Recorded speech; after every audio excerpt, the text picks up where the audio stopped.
Welcome, my dear sisters and brothers, to the third Sunday in Ordinary Time. The first reading and the Gospel reading show a transition from living in darkness to living in the great light of God. The prophecy in the first reading is directed to the land of Zebulun and the land of Naphtali, historically associated with the ravages of war and exile.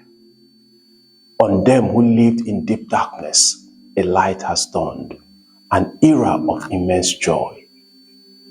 As Jesus begins his public ministry in those very outskirts, over 700 years later, we see in him a fulfillment of that prophecy.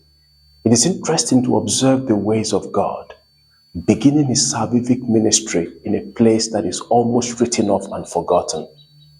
God's choice of places and people whom man would not ordinarily have chosen.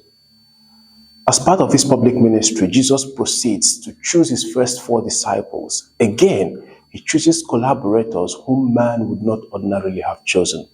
He chooses them for such a great mission.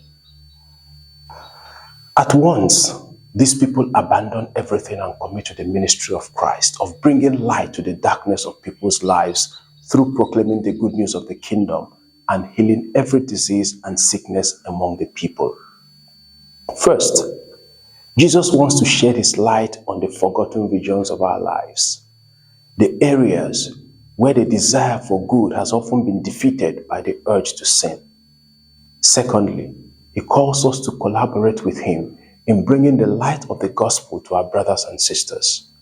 Our words, lifestyle, presence, admonitions can be of great help. May the Lord bless his word in our hearts. Happy Sunday. I am touched by Jesus, calling ordinary people to follow him immediately. This challenges me to leave my comfort, repent daily, and become a light by sharing Christ through my words and actions. Happy Sunday to you all.